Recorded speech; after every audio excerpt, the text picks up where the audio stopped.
Bonjour Siméon, ça va? Bonjour Serge, ça va et toi? Ouais, ça va, tranquille, tranquille. Alors, je suis content de t'avoir aujourd'hui pour qu'on discute un peu de ce que tu fais dans la vie de tous les jours, Exact. d'accord? Mais naturellement, la première question, c'est que tu te présentes pour que les gens qui nous regardent sachent au moins avec qui je discute aujourd'hui. Merci pour l'occasion de faire cet exercice. Je vais me présenter de façon plus ou moins sommaire, hein. Je m'appelle Siméon Kola Matamba, j'ai 31 ans. Je suis écrivain et je travaille au sein d'une structure du gouvernement congolais. Ah, bah c'est super. Donc, comme ça, tu es écrivain. Exact. C'est quoi être écrivain? Être Parce écrivain, que la c'est... question peut paraître Ouais, assez simple exact. pour certaines personnes, mais c'est toujours bien voilà, d'être Yeah. fixé un peu sur ça. Être écrivain, c'est beaucoup de choses, hein. Et je pense que pour une chose aussi riche et dense qu'est l'écriture, on ne saurait pas enfermer l'écrivain dans une seule définition. Quant à moi, je peux dire que être écrivain, c'est assumer un rôle de captation, de création et de transmission. Parce que, comme tu le sais bien, nous vivons dans un environnement naturel et nos interactions avec cet environnement constituent autant de phénomènes de captation et d'extériorisation. Et l'écrivain, au fait, s'installe dans cette situation, mais il ne veut pas seulement capter ce qui lui arrive et en extérioriser ce qu'il ressent. Il passe plus de temps à assurer une forme de métabolisme plus ou moins sophistiqué pour que ce qu'il renvoie à l'extérieur puisse, puisse plus ou moins correspondre à ce qu'il pense et à ce qu'il a comme ambition quant à l'impact qu'il veut avoir. Donc l'écrivain est vraiment au centre d'un processus très complexe où ses interactions avec le monde extérieur sont transformées, fermentent, sont enrichies, sont nourries de ses apports intellectuels, ses apports affectifs. Et c'est la somme de tout cela qui fait la création de l'œuvre qu'il présente à la société. Alors ça peut paraître un peu sophistiqué comme définition, mais Ouais, exactement. c'est un peu Est-ce que la tu peux, quintessence de ma définition. est-ce que tu peux faire simple? Pour faire Comme qui simple, dirait l'autre, alors bon, on pourrait dire que l'écrivain, c'est celui qui va mettre couché sur papier oui, ce qu'il observe de la société, pas tellement, parce que là, ça va nous ramener ou ses à... ressentis peut-être, Oui, ou mais là, ça ce va qui nous lui ramener vient à à... l'esprit, tu vois. Oui, exactement, mais là, ça va nous ramener à la genèse de l'écriture, parce que l'être humain n'a pas toujours été en mesure d'écrire. Ouais. Ceux qui nous suivent doivent bien entendu en avoir entendu parler. Quand nous avons appris à l'école le sujet de l'histoire, il était question de savoir qu'il y a eu une première étape qu'on a appelée la préhistoire et une autre étape qu'on a appelée l'histoire. Et effectivement, le point de différence entre ces deux époques ou ces deux étapes de la vie humaine, c'est Ouais. l'invention de l'écriture. Bien sûr, il y a un débat. Il y a des gens qui disent qu'effectivement, on n'a pas besoin d'écrire pour être dans l'histoire. L'oralité, c'est aussi une forme Une forme d'écriture. très avancée de civilisation qui peut se prêter déjà à l'histoire. Mais pour revenir à ce qu'on disait, être écrivain, c'est pas seulement être en mesure d'écrire.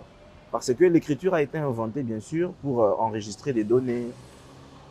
Le plus ancien texte, on le retrouve, la plus ancienne écriture, on la retrouve chez les Sumériens. Il était question de dresser l'inventaire de certains articles.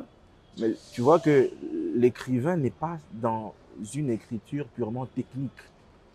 Il n'est pas dans une activité purement mécanique. Au-delà de l'écriture qui est inventée pour enregistrer des données, l'écrivain est dans une démarche beaucoup plus intellectuelle, dans la mesure où il peut, à l'occasion de rien, à partir de rien, créer quelque chose qu'il n'observe pas.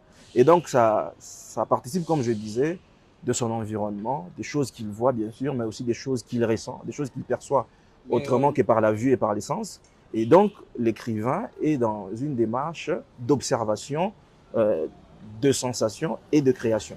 mais dans un monde de plus en plus tourné vers les nouvelles technologies, tu vois, Parce que maintenant, on voit ça, hein, il y a de plus en plus, même la télévision traditionnelle, on en regarde vraiment presque plus avec les smartphones, Mhm. avec l'Internet maintenant et tout, avec un monde vraiment tourné de plus en plus vers une nouvelle technologie. Alors on pourrait dire quelle chance à l'écriture de continuer de survivre dans ce monde, tu vois, parce que c'est assez compliqué maintenant. C'est vrai qu'à l'époque, on pouvait voir que dans la rue facilement, tu trouvais des gens qui attendaient un arrêt de bus, qui avaient un bouquin Yeah, dans la yeah, main. Tu yeah. trouvais des gens dans des bus justement qui avaient un bouquin, qui essaient de lire pour passer le temps. Mais Exact, maintenant, nous tous, on est en train de scroller maintenant. Tu vois, exact. on Yeah, attend à un arrêt de bus, on scrolle. yeah. On attend, enfin, on est dans un bus ou dans un taxi, on scrolle. Est-ce que la nouvelle technologie ne vient pas justement faire disparaître le métier ou la forme traditionnelle d'écriture, quoi, tu vois, Mm, de mm, l'écrivain, quoi. mm. Je pense que la question a le mérite d'être posée. Effectivement, il y a une disruption, il y a l'irruption des nouveaux gadgets Ouais. qui viennent remettre en question les anciennes pratiques, les anciennes habitudes, les anciennes méthodes. Mais je suis de ceux qui pensent que l'ancien monde, comme on aimerait bien l'appeler, le monde traditionnel, n'a pas encore dit son dernier mot. Et donc, en dépit de toute cette invasion des écrans, des gadgets, des téléphones, des tablettes et ainsi de suite, je pense que le livre est en train de résister et tu seras surpris, bon pas surpris parce que je sais que tu as une bibliothèque plus ou moins fournie, tu sais aussi bien que moi qu'il y a beaucoup de gens qui préfèrent toujours recourir aux livres. Après, il faut faire une mise en contexte. Dans un pays comme le nôtre, l'invasion des gadgets n'est pas aussi prononcée que dans les autres pays développés, comme on les appelle. Parce que nous avons certains défis structurels ici que nous avons encore à surmonter.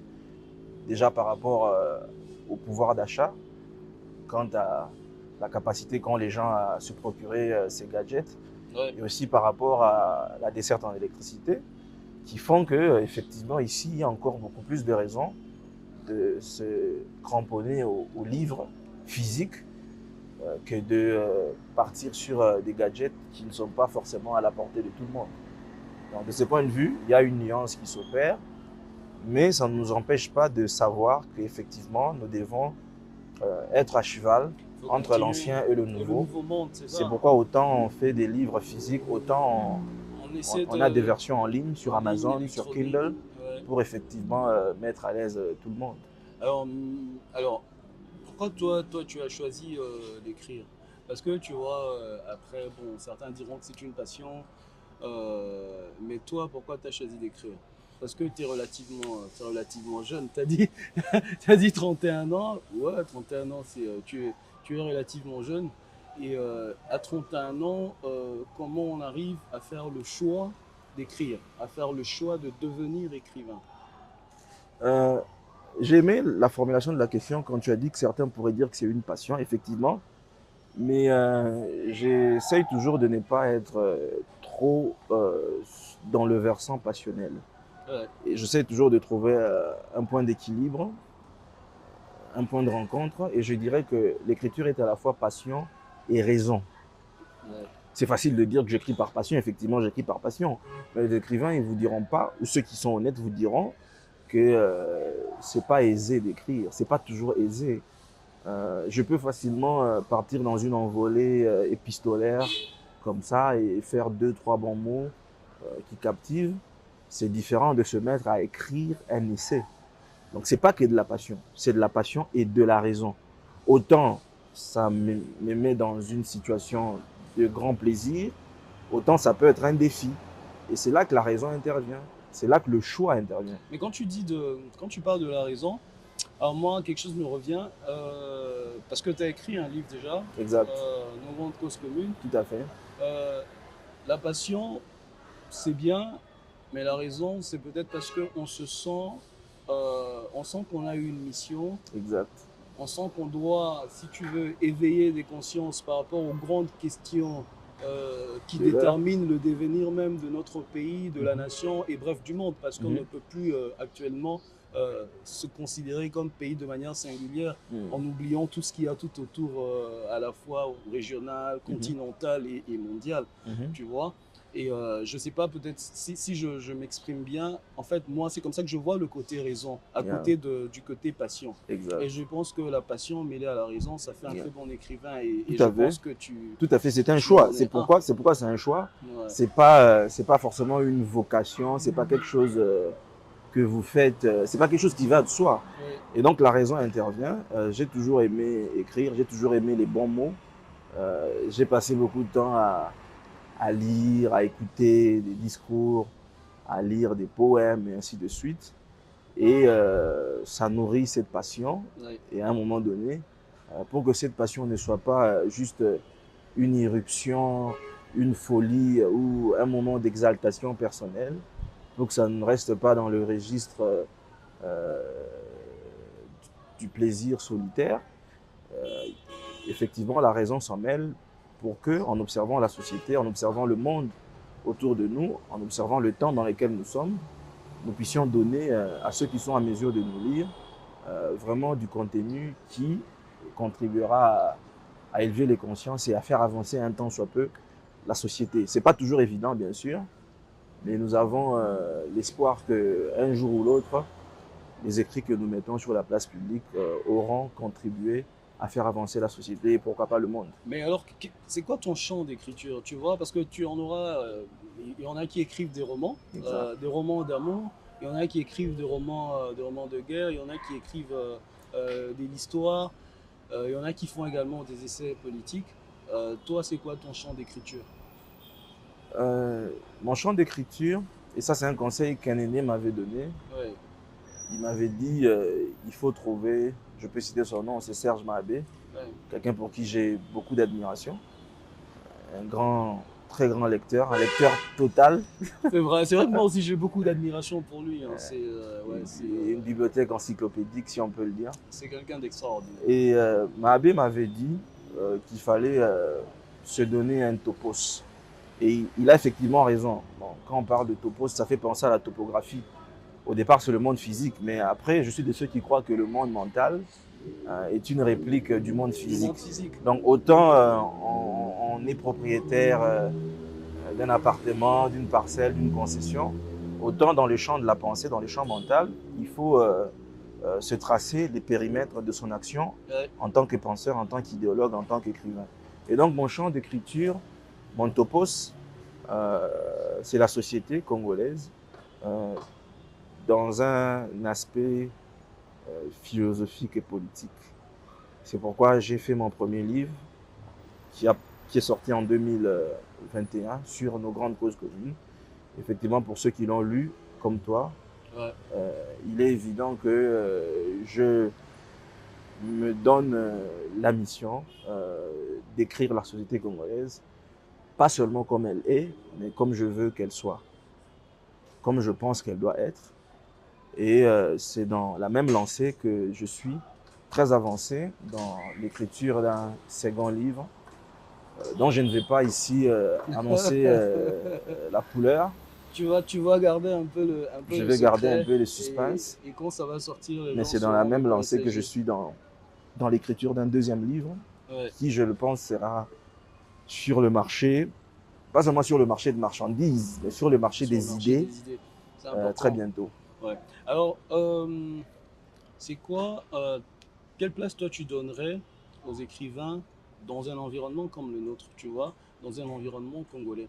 Parce que moi je pense effectivement que, surtout les écrivains congolais aussi, hein, vraiment, moi je veux vraiment qu'on parle aussi des écrivains congolais, parce que je pense on a été victime d'une déformation, euh, que je dirais peut-être déformation scolaire, parce Mm -hmm. qu'à l'école, on nous a un peu plus parlé des écrivains d'Occident. C'est bien parce qu'aujourd'hui, et moi je dirais à tous ceux qui lisent, tous ceux qui écrivent, hein, c'est toujours bien de lire les gens de tous les horizons, tu vois. Et ça permet, quand on est ouvert à tous les horizons, ça permet finalement de se recentrer sur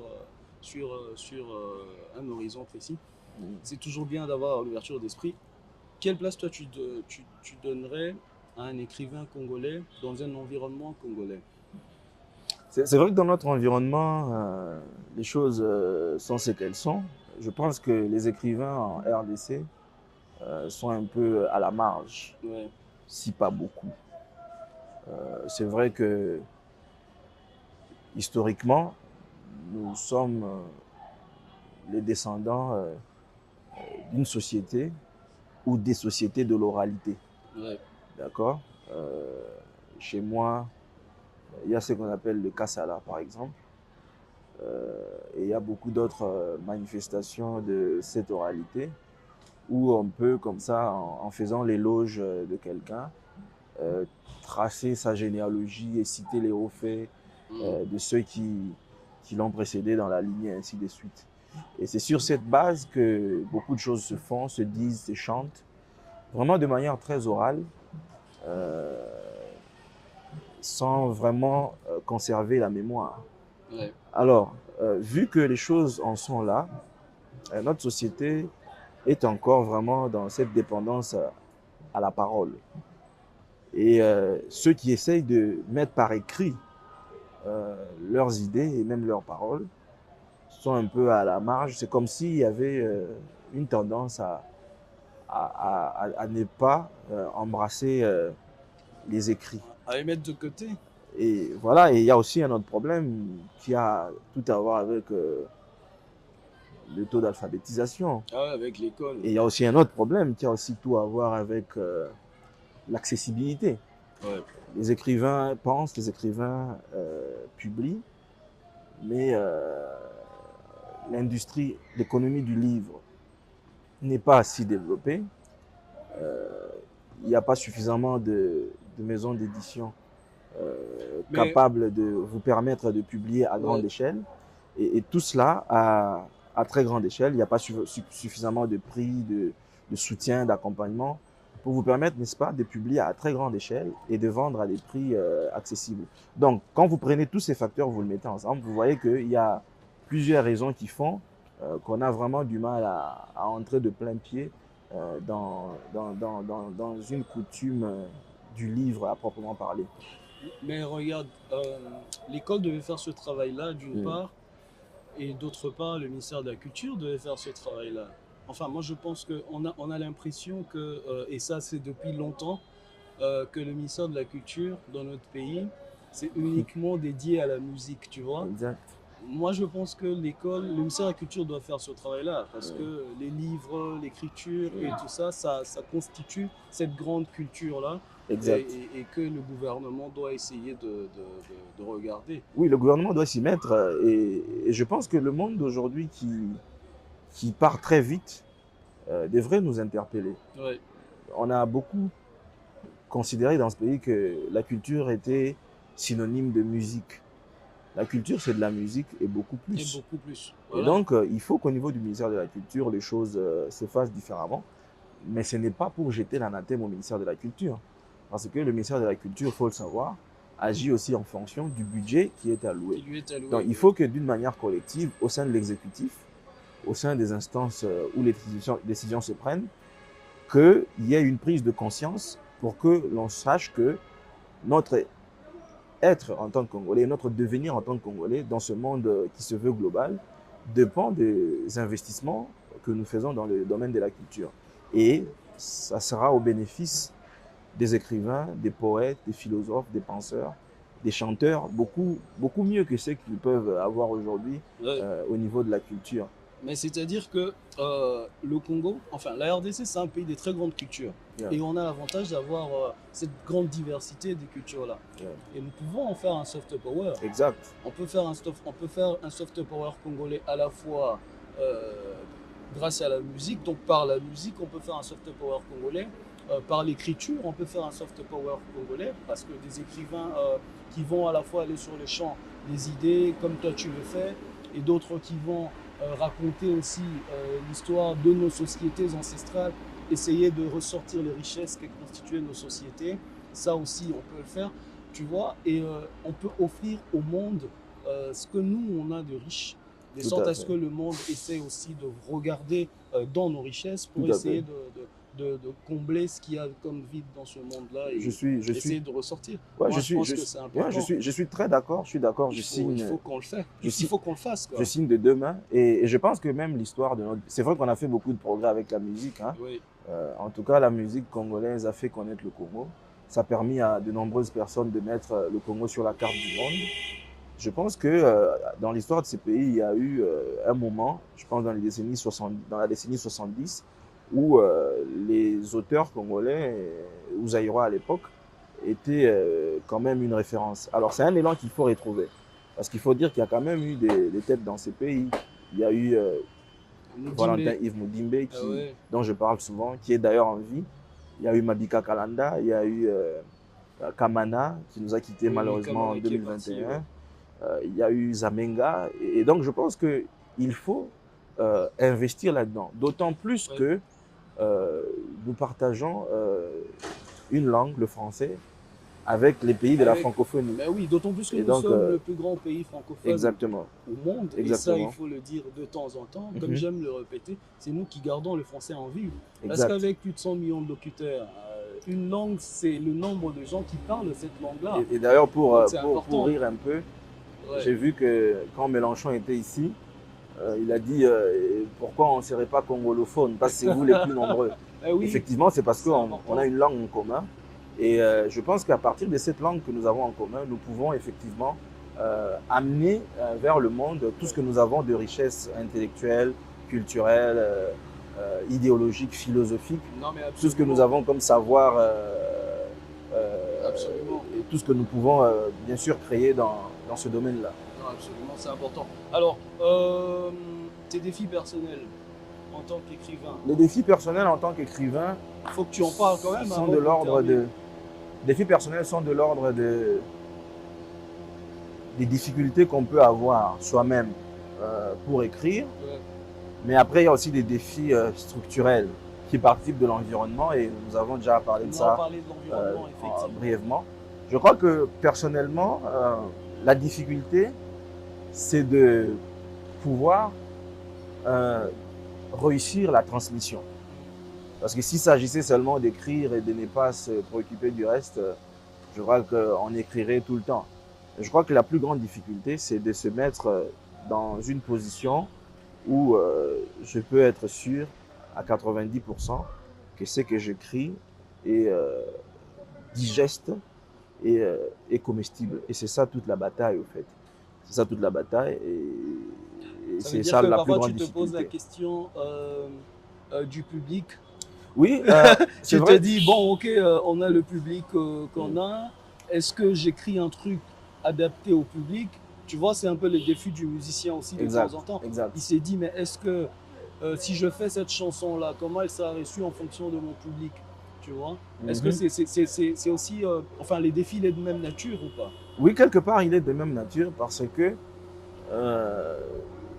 vous ne vous contentez pas de prendre plaisir vous-même à ce que vous écrivez. Oui.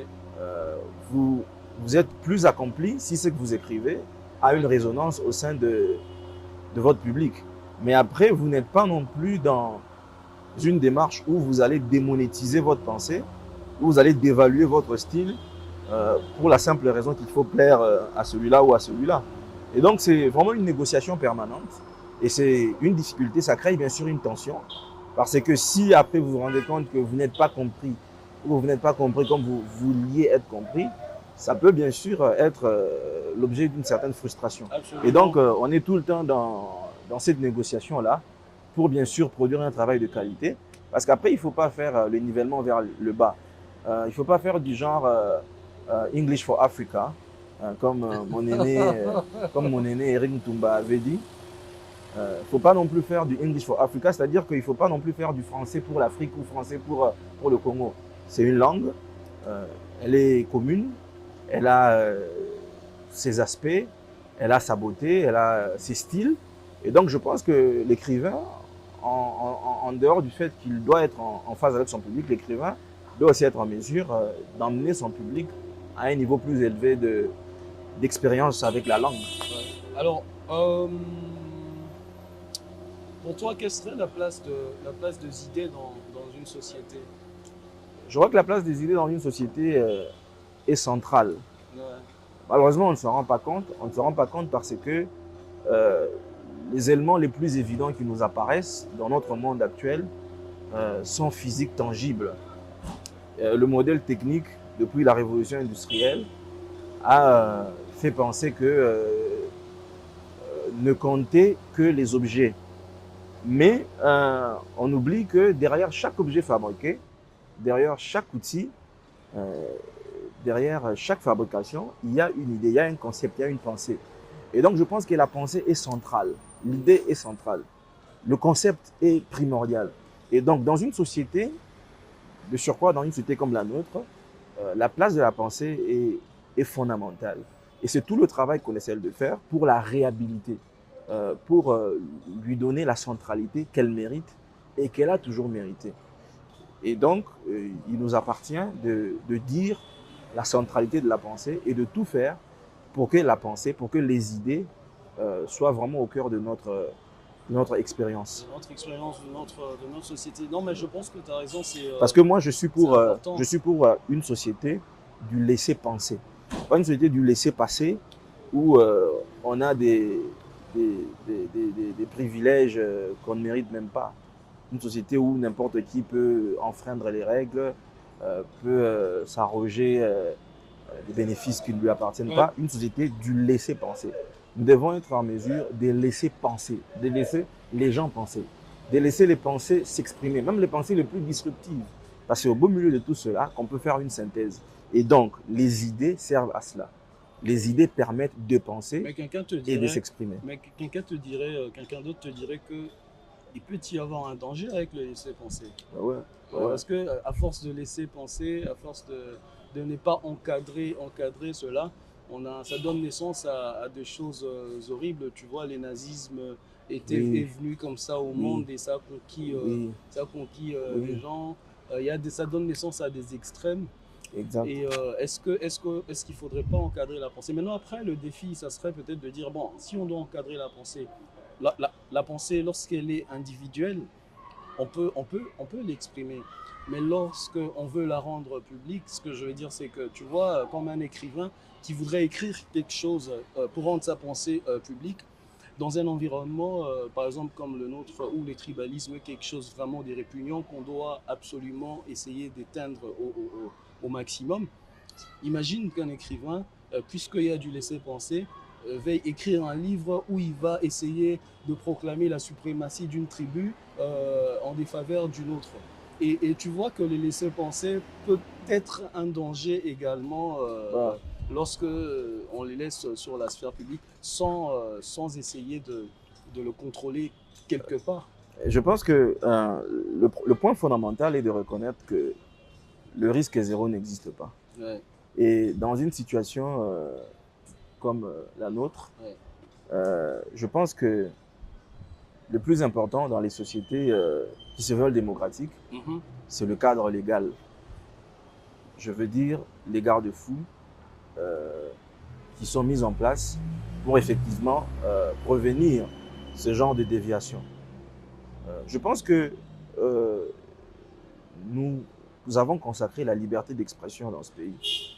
C'est quelque chose qui est reconnu et qui est le privilège de chaque citoyen dans ce pays. Et donc le laisser penser, il s'inscrit dans ce cadre-là. Ce n'est pas une licence pour tout dire. Ce n'est pas une licence pour faire part de ses pensées les plus noires, les plus sombres aux autres. Donc il y a des dispositions qui interdisent l'incitation à la haine, l'incitation à la violence, la propagation des faux bruits, et pour citer cela. Les faux bruits, oui. Et voilà. Et donc, il est question donc de conjuguer la liberté des pensées, la liberté d'être et de dire dans le cadre de ce que la loi autorise. Et c'est très important parce que le bénéfice qu'on a à tirer de cet exercice de la pensée est de loin supérieur au risque que l'exercice de la pensée comporte. Et donc, si nous sommes sûrs de notre arsenal juridique, si nous sommes sûrs de notre justice, nous avons intérêt à nous lancer dans l'exercice de la pensée. C'est pourquoi même mon livre, le premier, commence avec un titre « Au rendez-vous de la pensée ». C'est le premier point dans les livres, effectivement, c'est lancer dans l'exercice de la pensée pour extérioriser tout ce que nous avons de génie, tout ce que nous avons de savant, tout ce que nous avons de fort, et pour que la société ait d'autres référents, parce que nous avons une crise d'idées, Ouais. nous avons une crise d'idéologie, nous avons une crise de pensée. Nous n'avons pas encore pensé notre pays comme nous le voulons. Nous n'avons pas encore pensé l'homme congolais tel que nous le voulons. Nous n'avons pas encore pensé la femme congolaise. Nous n'avons pas encore pensé l'enfant congolais. Bien sûr, on est en train d'y arriver avec des mesures très, très louables, avec la gratuité de l'enseignement et avec aussi la gratuité de la maternité. Bien sûr, ça rentre dans une certaine conception de la vie, de l'enfant, de l'homme, de la femme. Il faut qu'on aille plus loin. Et pour qu'on puisse aller plus loin, il faut bien sûr libérer les énergies. Il faut lâcher les chevaux de la pensée et il faut que la course commence. Bah écoute Simon, il faut que la course commence et je pense que tu l'as déjà très bien commencé avec ton premier livre, Nos grandes causes communes. Merci. Et le deuxième qui va arriver. Et moi aussi, mon premier livre arrive. Ah oui, il faut qu'il arrive. Je t'y faut encourage. Il faut écrire et il faut libérer l'esprit de sa prison. Je pense que c'est un conseil pas que pour moi, hein, c'est aussi pour tous les autres qui voudraient, Tout à fait. qui voudraient écrire. Écoute, j'étais content de t'avoir aujourd'hui. Moi Nous aussi. avons brièvement discuté de ça, mais je pense qu'on va continuer notre discussion encore. Enfin, dans d'autres épisodes, on va essayer d'aller beaucoup plus loin. Cette fois-là pour comment on pense le Congo, tu vois. Nous devons penser notre pays à la fois dans le contexte congolais, dans le contexte africain et dans le contexte mondial. Tout à fait. Le monde y change, les réalités d'il y a 50 ans ne sont plus les mêmes. Et aujourd'hui, penser le pays, c'est-à-dire penser la position de la RDC, penser comment bénéficier de la démographie de la RDC dans ce monde ambiant mouvant. Et je pense que ça ferait un très beau sujet de discussion pour le Tout prochain à fait. épisode. Je suis disponible. Tu seras là? Je serai là, Super. je l'espère. Et merci à toi pour ta disponibilité. Bah, je t'en prie. Hein. Merci à tous ceux qui nous ont suivis. Que les discussions continuent. Tout à fait. Allez, merci à vous qui nous avez suivis. Et comme j'aime le dire, que Dieu bénisse la République. Allez, bye bye.